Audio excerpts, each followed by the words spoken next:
ભગવાન સ્વામિનારાયણ આપણને આપણા કલ્યાણ માટે, શાંતિ માટે ભગવાન રસ્તો બતાવે ને એ આખી દુનિયાના કોઈ નહીં બતાવી શકે. ભગવાન આપણું ભવિષ્ય જાણે છે, આપણું લેવલ જાણે છે અને પોતાને આપણું હિત કરવું છે. અમને લોકોને હિત કરવું ન હોય, અમુક સ્વાર્થ હોય, અહમ પોસાતું હોય, એકાબીજીના લાગતા વળગતાનું હોય. ભગવાનને કાંઈ લેવું નથી આપણી આગળ. દુનિયામાં કોઈ આવા વરદાન પણ માગી શકે નહીં કે મારા સત્સંગીને દુઃખ આવે તો મને રૂવાડે રૂવાડે કરોડ કરોડ વીછની વેદના થાય. એટલે સત્સંગીનું સ્થાન એના હૃદયમાં કેટલું હશે? કયો કેટલી સામ્રાજ્ય છે પરમાત્માની. એ આપણા કલ્યાણ માટે વાતો કરે છે આ વચનામૃતની અંદર. દરેક સત્સંગીને આમાં ઊંડા ઉતરવું. એટલે વચના છે સીતાજીના જેવી સમજણનું. આ દુનિયામાં બધાને સમજણ કેળવવાની છે. શાંતિ સમજણમાં છે સખી, સમજણમાં ઘણું સુખ છે. બસ પૈસા તો બરાબર છે, આપણે જે ભગવાને આપ્યા છે, પણ સમજણ હોય ને એ સહન કરે, નમી દે, થોડું જતું કરે. કોઈક બોલી જાય, કહી જાય તો એને મન ઉપર અસર ઓછી થાય. સમજણ ના હોય તો ડખો શરૂ થઈ જાય તરત. તમે હવે આપણે એ વચના જ વાંચ્યું હતું તે મહારાજે મન ઇન્દ્રિયોને જીતવાના ઉપાય બતાવ્યા છે. હવે આમાં મુક્તાનંદ સ્વામી પૂછે છે, કેવો પ્રશ્ન પૂછે, આખી દુનિયાના તમામ માણસોને આ પ્રશ્નનો જવાબ જરૂરી છે. મુક્તાનંદ સ્વામી પૂછ્યું છે, જેવી નિર્વિકલ્પ સમાધિને વિશે ભગવાનના ભક્તને શાંતિ રહે, તેવી સમાધિ વિનાની શાંતિ રહે એનો શો ઉપાય છે? બધાને શાંતિ જોઈ છે, સુખ જોઈ છે બધાને, અને સુખી થવા માટે જ આપણે પ્રવૃત્તિ કરી છે સમજણા ત્યાંથી આજ સુધી. આપણા દીકરાઓ પણ એ જ કરે છે. દોડધામ જે કાંઈ ટેન્શન, ધંધા, બિઝનેસ કાંઈ પણ માણસ કરે છે એ શાના માટે કરે છે? સુખી થવા માટે. ભગવાન આપણે રસ્તો બતાવે છે ને એ રસ્તો દરેકને લેવાનો. ભગવાન આમાં રસ્તો બતાવે છે શાંતિનો. શ્રીજી મહારાજ બોલ્યા છે, જેવી પોતાના દેહને વિશે આત્મબુદ્ધિને ડર પ્રીતિ છે, તેવી ભગવાને ભગવાનના ભક્તને વિશે આત્મબુદ્ધિને ડર પ્રીતિ રહે તો જેવી નિર્વિકલ્પ સમાધિમાં શાંતિ રહે છે, તેવી સમાધિ વિનાને સદાય શાંતિ રહે. સદાય શાંતિ રહે તો ઉદ્વેગ થાય જ નહીં.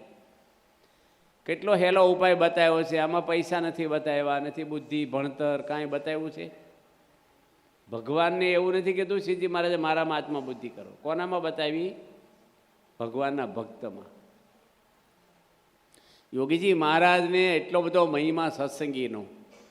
શાસ્ત્રીજી મહારાજ પોતે ખંભા પર બેહીને પધરામણી કરી છે. વાહ આવી ગયો, બળદ ગાડામાં બેઠા બેઠા જાતા. ગુણાતીતાનંદ સ્વામી પણ દરેક સત્સંગીઓ માટે જીવન જીવા છે. બાપાએ કેટલા સત્સંગીઓને સત્સંગ કરાવ્યો છે, બહારના માણસોને, પણ કેટલો ભોગ આપ્યો છે બધા માટે ભાવ. હવે આપણે તો વિષયના, માયાના, અહમ મમત્વના ભરેલા હોય, એ તો અખંડ ભગવાનથી ભરેલા છે. અખંડ. આપણે બધાને શાંતિ જોતી હોય, ભગવાનને ભગવાનના ભક્તમાં આત્મબુદ્ધિ કરવી કરતાં પ્રીતિ કરવી, હેત કરવું. બસ ગોપીઓએ શું કર્યું છે? તીર્થ કર્યા છે, કોઈ હવન કર્યા છે, કોઈ દાન કર્યું છે. એને એજ્યુકેશન કાંઈ નહોતું. ત્યાં હાઈસ્કૂલે નહોતી જમાનામાં. પ્રાથમિક શાળામાં ભણ્યા હોય તો આપણે જાણતા નથી થોડું ઘણું. કાંઈ લખાણ કે પેન ડાયરી કશું જ નહીં. એની એક જ કામ કર્યું છે, કૃષ્ણ ભગવાનમાં હેત કર્યું. બસ આપણા મહારાજના દાદા ખાચર જીવબા, લાડુબાને મહારાજમાં એટલો બધો હેત ને પ્રેમ. અને દાદા ખાચરે બધા ભક્તોને પણ જમાડ્યા છે. એવું નહીં કે મહારાજનો થાળ કરું. તમારી પત્ની એમ કે હું મારા પતિના 2 જોડી લુગડા ધોઉં ને એની હાટું 4 રોટલી બનાવું, આખા ઘરની હું મજૂરી કરવા આવી નથી, તો ઘર હાલે? હાહુ હાહરાનું કરવું પડે. બીજા ત્રીજા હોય મહેમાન હેમાન ઘરમાં, બધાનું કામ કરવું પડે. સત્સંગીઓની સેવા એ ભગવાનની સેવા છે. બાપાને બહુ વાર મેં જોયા છે. અહીં બેઠા તમામને યાદ રાખવાનું કે કોઈ ભક્તનો ક્યારેય અપરાધ ન થઈ જાય. ગમે તેવા આપણે હશું, કોઈ પણ જીવ પ્રાણી માત્રને દુખવવાની આપણે. એ ભોગવવું પડે ને પડે જ. એ વજ્રલેપ થાય છે. અન્ય ક્ષેત્રે કુતમ પાપમ તીર્થ ક્ષેત્રે વિનશ્યતિ. તીર્થ ક્ષેત્રે કુતમ પાપમ વજ્રલેપો ભવિષ્યતિ. વજ્રલેપ થઈ જાય એ પાપ કોઈ જે નાશ થતું જ નથી. સત્સંગીઓ છે આ બધાય. તમે બધા ભક્તો છો ને એ ભગવાનના માણસો છો. સરકારના માણસોને મારે ને તો ડબલ ગુનો છે. હરિભક્તોનો અપરાધ કરે ને ભગવાન છોડે નહીં એને, ગમે તે હોય. ભીષ્મ પિતા મહાભારતમાં પ્રશ્ન કરે છે કૃષ્ણ પરમાત્માને. ભીષ્મ કોઈ સામાન્ય વ્યક્તિ નહોતા. ગંગા નદી કહીને ગંગા જળ, એ મૂર્તિમાન ગંગાના દીકરા હતા. શાંતનુ રાજાના દીકરા હતા, ભારતના રાજા હતા ભીષ્મના પિતા. એના પિતાને બીજી વાર લગ્ન કરવા હતા એટલે એના માટે ભીષ્મએ પોતાનું પ્રતિજ્ઞા લીધી કે હું લગ્ન નહીં કરું ને ગાદી નહીં બેહું. બોલી માછીમારની છોકરી ના પાડતા હતા. આ તો બધી લાંબી કથા નથી કરતો, પણ ભીષ્મ પૂછે કૃષ્ણ ભગવાનને. મેં આખું મહાભારત વાંચ્યું છે, હું સાંભળેલું નથી કહેતો કે મારે બાણસૈયા પર હોવાનો કેમ સમય આવ્યો. ભીષ્મ કેટલા દાડા હોતા જાણો છો? 58 દાડા ભાલાની પથારી પર એ વ્યક્તિ હોતી છે. એક હોય અડાડે ને આપણે અંજીસંગ ભારે પડી જાય છે. અમુક ડૉક્ટર તો ફર્સ્ટ દઈને ભારી દે આપણને, અમુકનો હાથ હળવો હોય. હવે ભાલાની પથારી, એક ભાલું નહીં, આખા ભાલા અણીવાળા બધા, અને એની પર શરીરમાં 58 દાડા સુધી એને હોવાનું. અને એનું મૃત્યુ તો શું હતું? ઈચ્છા મૃત્યુનું વરદાન હતું. માણસ મરી તો થાય જ ને. 58 દિવસ ભગવાન એને કહે છે ભીષ્મને કે તમે કોઈ પાપ નથી કર્યું, બરાબર છે, પણ દ્રૌપદીના વસ્ત્ર ખેંચાણે ને ત્યારે તમે સભામાં બેઠા હતા. તમારામાં શક્તિ હતી એને રોકવાની. એક નગ્ન કરે છે એક સ્ત્રીને, તમારી કુલ વધુ છે, એ બહારની નથી. કોઈ બહારની હોય તો ન કરે કોઈને આવું. 5,500 વર્ષ પહેલા એક સ્ત્રીને ભર સભામાં નગ્ન કરે છે. દ્રૌપદી, સીતા માતા અને લક્ષ્મીજી કોઈ જન્મ લીધા નથી. સીતા માતા ઋષિઓના લોહીમાંથી ઉત્પન્ન થયા છે, લક્ષ્મીજી સમુદ્રમાંથી ઉત્પન્ન થયા છે, અને દ્રૌપદી દ્રુપદ રાજાને ત્યાં યજ્ઞના કુંડમાંથી ઉત્પન્ન થયા છે. શ્રાપ આપે જ ને તો બધા કૌરવ બળીને ભસ્મ થઈ જાય. દ્રૌપદીને સતી લખ્યા છે શાસ્ત્રમાં. હવે નગ્ન કરે કોઈ સ્ત્રીને, એની આંતળી કેટલી દુખાય, એની હાય કેટલી લાગે. અને એની ભીષ્મને આજીજી કરી કે ભીષ્મ પિતા, તમે મારા કુળના વડીલ છો, આ મને નગ્ન કરે છે, તમે મારી લાજ રાખો ધર્મની. ભીષ્મ હેઠું જોઈ ગયા, પક્ષ ના રાખ્યો. એનામાં શક્તિ હતી. દુર્યોધનને સાંજે તરત પતાવી જાય બધાને, કોઈ દેવોય ન પડકારી શકે નહીં. હેઠું જોઈ ગયા. અને એ જે આઘાત લાગ્યો દ્રૌપદીના હાથમાં ને, મદદ ન કરી અને હેઠું જોઈ ગયા. બસ કૃષ્ણ ભગવાન કહે તમારામાં તાકાત ના હોય તો સભા છોડીને નીકળી જવું છે, કાં તમે એનો સામનો કરો. પણ બેઠા રહ્યા ને એટલે પાપના ભાગીદાર થઈ ગયા. હાય લાગી તમને એની. એ પાપે કરીને તમે બાણસૈયા પર હુતા છે. કૃષ્ણ ભગવાનને દેવકીજી માખણ આપ્યું જ્યારે દ્વારકાના રાજા બન્યા થાળીમાં, ત્યારે કૃષ્ણ ધૂસકે ધૂસકે રડી પડ્યા રૂમમાં જઈને, ખાધું નહીં. ઉદ્ધવજી પાછળ જઈને પ્રભુ કેમ રડો છો? કે મારી માતા દેવકીજીને કહી દેજો કે જિંદગીમાં મારે દેશમાં માખણ ના આપે. હું માખણ જોઉં મને ગોપીઓ યાદ આવે છે, એના માટે 100 જન્મ લઉં તો ઓછું છે. જશોદામાં ને બધા ભગવાનને વાલું કોણ છે? ભક્તો વાલા છે. પ્રાણ થકી મને વૈષ્ણવ વાલા. આપણને કોણ વાલું છે? હગાવાલા. બસ એવા જ હોય છે ને. ભલે ગમે તેવા અમારા હગા બોલે છે હગા વાલા. અમને સંતોને છોડાઈ દીધું છે બધાને. હગાવાલાનું કાંઈ નહીં, ગામમાં જ નહીં જવાનું, ફોન નહીં કરવાનો. આખી જિંદગી અમારે અહીં આવ્યા હોય ને મા બાપ, તો અમારે એને સામું નહીં જોવાનું. એના સરભરા થઈ ઉતારો આપ્યો, અમારે સામું જ નહીં જોવાનું. બસ કોઈ પ્રશ્ન અમારી નહીં કરવાનો. છોડી દીધું એટલે છોડી દીધું બસ. પછી આંટો મારવા જાય ને ઘરે ફોન કરે કેમ છે ને શું છે ને, એવું નહીં. ધર્માદાના પૈસા ને આ મોકલાઈ દે પાછા અમુક. બિચારી ભગવાનના કાર્યમાં વાપરવા આપ્યા. હવે તમારા બૈરા છોકરાને જે મોકલવાના છે. ભગવાન આમાં સમજાવે છે આત્મબુદ્ધિ કરવી. પ્રમુખ સ્વામી, મહંત સ્વામી મહારાજ શાસ્ત્રના કોઈ પણ તમે લો. વિભીષણ રામને શરણે આવ્યા. રામે પોતે સહન કર્યું છે રાવણના બાણ છાતીમાં. વિભીષણની આડા ઉભા રહી ગયા. રામ ભગવાન રામાયણમાં કહે છે મારે શરણે એકવાર આવે ને એમ બોલે કે હું તમારો છું, એના બધા ગુના માફ કરીને એનું હું નિર્ભય કરી દઉં છું. રામાયણ વાલ્મીક ઋષિ નોંધ્યું છે.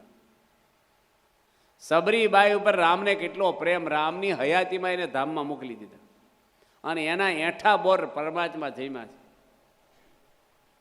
સંત ચાલે ત્યાં આગળ ચાલું, સંત સુવે ત્યાં હું જાગું, મારા સંતની નિંદા કરે ના કુળ સહિત ભાંગું, બેઠા બેઠા ગાય ત્યાં ઊભો ઊભો સાંભળું ને ઊભા ઊભા ગાય ત્યાં હું નાચું, એવા હરિજનથી ક્ષણ નહીં અળગો ભણે નરસૈયો પદ સાચું. એક ક્ષણ પણ એવા સંતથી હું અળગો નથી થતો, ભગવાન કહે છે. ભગવાનને વાલું કોણ છે? ભક્તો વાલા છે.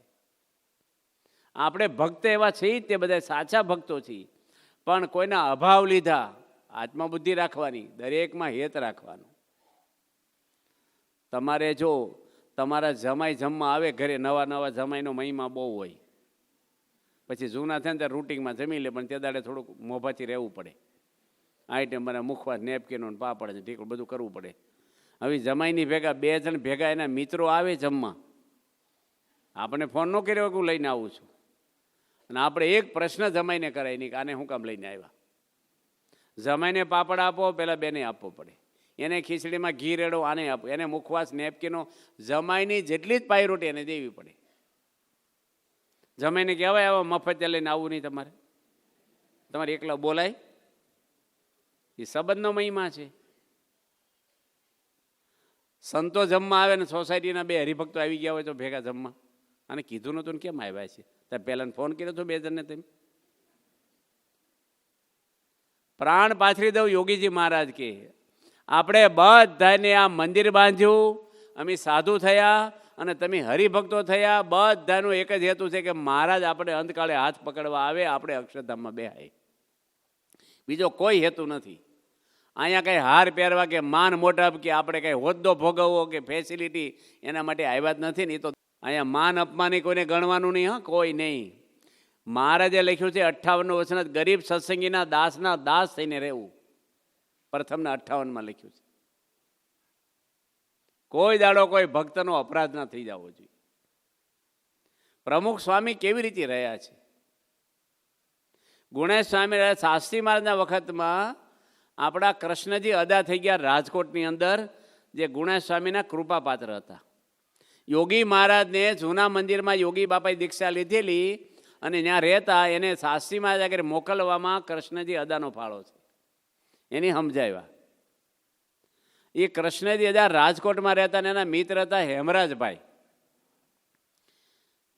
બેયને બહુ જ ભાવ અને એટલો પ્રેમ. રોજ એકાબીજાનું મોઢું ન જોવે ને ગમે નહીં, એટલા મહાન 2 ભક્તો.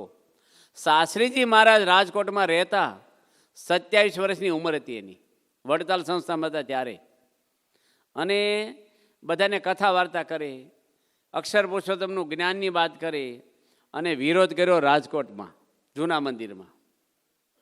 અને વડતાલ એક ટપાલ લખી કે આને અહીંથી ખસેડો, બસ રાજકોટમાંથી કાઢો શાસ્ત્રી મહારાજને. બધા હરિભક્તોની સહી કરવાની થઈ, એમાં હેમરાજભાઈ સહી કરી. આ અદાને ખબર પડી, કૃષ્ણજી અદાને જિંદગીમાં એનું મોઢું જોયું નથી, ભાઈ કરતા વાલો હતો. શાસ્ત્રી મહારાજનો પક્ષ શિર સાથે રાખ્યો. શાસ્ત્રી મહારાજે સત્સંગી જીવનની પારાયણ જૂનાગઢમાં વાંચી, 4 પુરાણી વાંચતા, અને એમાં પૂર્ણાવંતીમાં પહેલું પૂજન કોનું કરવું? હરિલાલ ભાઈ હતા, શિવલાલ શેઠ થઈ ગયા બોટાદના, એના વંશમાં હરિભાઈ. એની કીધું કે જેની કથાથી વધારે સમાસ થયો હોય એનું પૂજન પેલું કરીએ. શાસ્ત્રી મહારાજની કથાથી સમાસ થયો છે, અને 4 પુરાણીમાંથી એક પુરાણી બોલ્યા કે આજે જેને દરજીને મોચીને ગુરુ કર્યા છે, હળાહળ કળજુગ આવ્યો છે ને એની પૂજા પહેલી થાય છે કે. આ શાસ્ત્રી મહારાજે સાંભળ્યું. શાસ્ત્રી મહારાજ પોથી બાંધતા હતા પુસ્તકની, વ્યાસપીઠ ઉપર બેઠા હતા. સિંહ ગર્જના કરી કે એકલા ભગવાધારીને પૂજનનો અધિકાર નથી, વર્ણાશ્રમનું માન લઈને ફરો છો ને, કે હું સાધુપણું જ આવ્યું નથી તમારામાં. અહીં બાલમુકુંદ સ્વામી બેઠા, ગુણેશના કૃપાપાત્ર, એ કેમ બોલતા નથી કે છે? એને ખબર છે ભગતજી મહારાજ કેવા પુરુષ હતા ને કેટલા ગુણેશોને રાજી કર્યા ને કેવું જીવન હતું એનું. બાલમુકુંદ સ્વામી બોલ્યા બરાબર છે, ભગતજી મહારાજ કૃપાપાત્ર જાગા સ્વામી. પછી બધા ટાટા શાસ્ત્રી મહારાજને હુયા માર્યા તો અવાજ નથી કર્યો, પણ એના ગુરુનું જ્યારે બોલ્યા ને શાસ્ત્રી મહારાજે થયું. શાસ્ત્રી મહારાજને કોઈ એલચીના દાણા આપ્યા, આખી એલચી થોડીક આપી હતી. એ જમાનામાં તો એલચી બેલચી મળે નહીં. હવે ગાતરીઓ, અમારા ગાતરીઓ કહેવાય, એના ખૂણે બાંધી રાખ્યા દાણા. ભગતજી મળે ને તારે મારે એલચી વાટીને પૂરણપોળીમાં નાખીને પૂરણપોળી બનાવીને એને જમાડ્યું, એલચી નાખીને 6 મહિના સુધી એને હાંચવા. નાવા જાય ને ત્યારે એ બાંધીએ અને પલાળવાનો 6 મહિના. અને ભગતજી મળ્યા ને ત્યારે શાસ્ત્રીમાં જઈને જમાડી. શાસ્ત્રીજી મારા કોઈ સામાન્ય પુરુષ તો નહોતા. આખી BAPS સંસ્થા હાથે પગે નીકળેલા. આજે વિશ્વની અંદર હિન્દુ ધર્મમાં પહેલો નંબર આ BAPSનો, એનોય આપણે સર્ટિફિકેટ આપ્યા છે. તમે કલ્પના કરો કે જોડી માગી માગીને મંદિરો કર્યા છે. ભગવાનના ભક્તો પર એને કેટલો શાસ્ત્રી મહારાજને ભાવ. ઇન્દોરમાં ગયા, એક મિસ્ત્રી આવ્યા કે મારે રસોઈ આપી. શાસ્ત્રી મહારાજ 60 જણની રસોઈ ના બનાવી, એકલાય ચૂલા હળગાવી, ગરીબ માણસના ઘરે. શાસ્ત્રી મારે જેવા પુરુષની વાત કરું છું. કોઈ કેસર આપ્યું. હવે કેસર એ જમાનામાં તો કાગળમાં પડીકામાં આપ્યું, આફ્રિકાથી કોઈ આવ્યા છે, પ્લાસ્ટિક હતું નહીં, ડબ્બી નહોતી. હવે કેસર વાપરવું, છાશ રોટલા ખાવામાં કેસર ક્યાં વાપરવું આપણે? તો સ્વામી લોટામાં ભરી રાખ્યું, ફ્રીજ નહીં, કબાટ નહીં જમાનામાં. અને એક હરિભગતને વળી સવારમાં ફોસ આવી ગયો ટોયલેટ જવાનો, અને મંદિરમાં ટોયલેટ નહીં, એટલે આ લોટામાં પાણી ભરીને ઉપડ્યા. એને ખબર છે કે આમાં કેસર છે. શાસ્ત્રીમાં ઢોલિયા એટલે લોટો હતો. અને જ્યારે કેસરથી અભિષેક કર્યો એની, ત્યારે ખબર પડી કે આ રેસા છે ને તે પાણીમાં. અંજવાળે જોઈ તો કેસર. શાસ્ત્રી મહારાજને વાત કરી કે સ્વામી મારીથી આ ભૂલ થઈ ગઈ. સ્વામી કે ખાઈને જતું રહેવાનું હતું, મારે લોટામાં હાંસવું મીઠું સંભારો ને દાટી જો ને વાત નહીં કરતા. કોઈ હરિભગત માટે શાસ્ત્રી મહારાજને અણગમો થયો નથી. યોગી મહારાજ બોલ્યા છે યોગી ગીતામાં. બાપાને મેં પાપડ આપવા ગયો સુરત, હું શેકેલો 85ની સાલમાં. હું ને સર્વમંગલ સ્વામી બે લંડન બાપા અમને લઈ ગયેલા. અમારે પહેલી વાર લંડન જવાનું. ફોટામાં ને વિડીયો કોઈ નહોતા એ જમાના. એટલો બધો ઉત્સાહ અમને. ગામડે ગામડે અમારા સન્માન થાય, ફોરેન જવાના, ફોરેન જવા. 85ની સાલમાં. અત્યારે તમે હમણાં 13 દેશોમાં જઈને આવ્યા આફ્રિકાના, કોઈ પૂછ્યું નહીં ક્યાં ગયા હતા. હવે સાસવારે બધા જઈને આવે, પણ એ વખતે બહુ. સર્વમંગલ સ્વામી મુંબઈમાં તાવ આવી ગયો ને, અને મને કે તાવ આવી ગયો. મેં કીધું કહેતા નહીં કોઈને, 2 દાડાની વાર છે પ્લેનમાં બેહવાની. કે તમારું બંધ રહેશે ને મારું બંધ રહેશે ભેગું. આપણે હુઈ રહેવું, કોઈને મળવું નહીં. પ્લેનમાં બેઠા પછીનો પ્લેન ઉપડે ને પછી કહેવાનું પડે કોણ ધક્કો મત દેવાનું આપણને. પછી બાપા એમ પરદેશથી આવ્યા ને, બાપાઈને અમારી સભા કરેલી લંડનમાં. બાપા કે હવે આપણે દેશમાં જવાના 2 દિવસ બાકી છે, હાહુની સેવામાં સંતો બધા લાગી જજો જઈને પાછા. ગામડે ફરતા હોય, કંઈ ભંડારી હોય, કોઈ પણ મેન્ટેનન્સ હોય. ઘણી વાર કેવું હોય, પરદેશ રહ્યા હોય ને 2-4 મહિના પછી આવે ને તો અહીં થોડુંક હજી વાર લાગે ને. અમુક વરરાજા જોજો લગ્ન પતી ગયા હોય તો નવા લુગડા પહેરીને ફર્યા કરે, ધંધે લાગીને આવું જ તારે ભાઈ. પણ પેલો ફેર સડી ગયો હોય એને. અમે અહીંયા આવ્યા ને, બાપા કે હજી 1 મહિનો અમારી ભેગા ફરો અમને બેયને. અને સુરજ બાપા એક હરિભગતના ઘરે જમતા હતા. હું પાપડ દેવા ગયો ઉપર. જીવનમાં બાપા કોઈ બોલ્યા નથી ખાવા માટે, જમવા માટે. તે દાડે પહેલી વાર બાપા બોલ્યા, એટલે જમવા માટે નથી બોલ્યા. મારે ઘરે કંઈક બોલાવવું છે ને, એટલે બધા એક દર્શન કરતા અમે સંતો હરિભક્તો બધાની વચ્ચે. બાપા શું બોલ્યા, આવો હું પાપડ શેક્યો મને કે. હું કાંઈ બોલ્યો જ નહીં. પછી બીજી વાર કે શેકતા ન આવડે ને તો પાપડ શેકવો નહીં તમારે, તોય હું કાંઈ બોલ્યો નહીં. મૂળ એને કંઈક બોલાવું છું મારે કે. ત્રીજી વાર કીધું, ફરીને ધ્યાન રાખજો. 3 વારે ફાઇનલ થાય. મેં કીધું મેં શેક્યો નથી, તમારે સેવકે શેકી આપ્યો, હું તો દેવા આવ્યો, એમાં મારો વાંક છે કંઈ? બાપા કે યોગી ગીતા વાંચો છો? મેં કીધું હા, પૂજામાં જ રાખું. નથી લખ્યું બીજાની ભૂલ માથે લઈ લેવી, આ ખુલાસા કેમ કર્યા કે?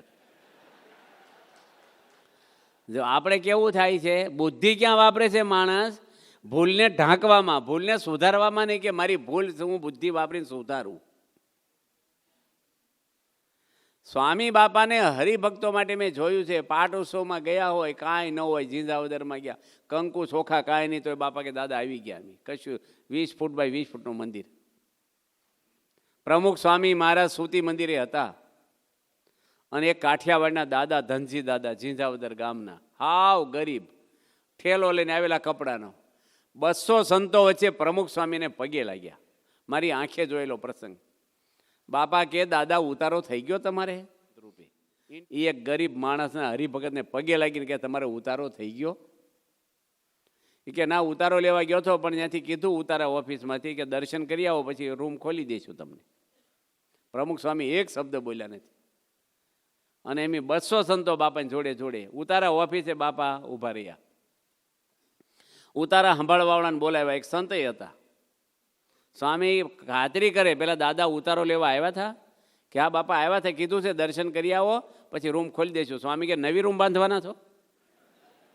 જોર શું પડે છે સાહેબ આપતા બાપા કે બચારા ગામડેથી આવ્યા, બાથરૂમ જવું, ટોયલેટ જવું, એનો લબાસો ભેગો લઈને બધે દર્શન કરવા જાય. તમને બેહાર્યા છે એના માટે અહીં ઉતારા ઓફિસમાં. એક ગરીબ માણસ માટે બાપા એક સંતને પણ બોલી ગયા છે. અને 200 સંતો વચ્ચે બોલ્યા શું કામ? કે બીજા કોઈક ઉતારા ભવિષ્યમાં સંભાળે ને ક્યાંક તો આવું ન કરે એટલા માટે. અમીન સર્વમંગળ સ્વામી 70ની સાલમાં બાપાની જન્મજયંતિ સારંગપુરમાં ઉજવણી, 70મી સાલની 70મી. અમે રાત્રે નીકળ્યા, નગર જેવું સામાન્ય હતું. એમાં રતિભાઈ એક હતા ઝારોળાના, અને સ્વામી એના ઘરે ઉતરે એના ટ્રેક્ટરમાં ફરતા. અમે 1977થી 88 સુધી સરકારી બસમાં ફરતા. એ રતિભાઈ ટ્રેક્ટર એને લઈ જાય બોચાસણ, ઝારોલા ગામના. એની પૂછ્યું ઊભો છો ને કે રતિ કાકા ઉતારો થઈ ગયો? સભા મંડપમાં હોતા હતા બિચારા મંડપમાં. બાપાની જન્મજયંતિ પર થોડો ઠાર હોય. એ કે ના ના, તો કે લો હું ચીઠી લખી દઉં તમને. એ કે ઉતારો લેવા ગયો, પણ એને એવું કીધું કે ચીઠી લાવો તો આપી. તે સર્વમંગળ સ્વામી ચીઠી લખી દીધી કે રતિ કાકા સત્સંગી છે ઉતારો આપજો.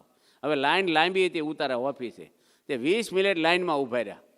પછી ઉતારા ઓફિસ ગયા ને તો એની ચીઠી લખી દીધી ઉતારાવાળાએ, અને અંજવાળાઈને વાંચીને તો કે તમારો ઉતારો સભા મંડપમાં છે. કે ત્યાં તો હું તો જ થઉં. એ કે બિચારા એના ઘરે સંતો માટે હોવાના કરે, કોઈ અભાવે નહીં લીધો નહીં.